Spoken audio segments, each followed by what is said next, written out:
Personally, I use this as a bike racer. I mean, I'm kind of in it for my health. That's why I do the business I am in as a chiropractor. But the bike racing hobby I have has been a real boon. I guess it was maybe 2 seasons ago. It's called cyclocross racing. So I do this in the winter and the fall, and it's kind of an intense period of racing, meaning like the races are about an hour, and they happen on the weekends, you know, because we're all amateurs and things like that. So we all have other things to do professionally. But I wasn't recovering, you know, a couple of years ago. I just wasn't recovering like I used to. I'm 43, and I was just kind of like, well, this must be what the aging process is like.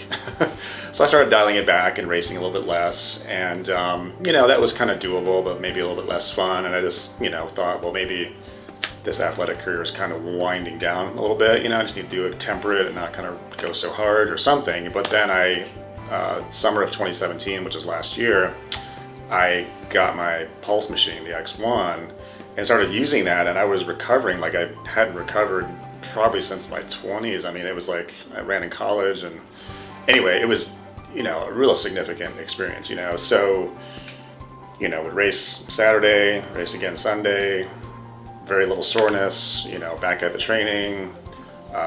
Didn't have anything else to explain it other than just myself using the Pulse over the weekend for a couple, 3 hours. And, you know, during the weekend between patients, when I could squeeze myself in there, I would do it. So that sort of experience was just huge.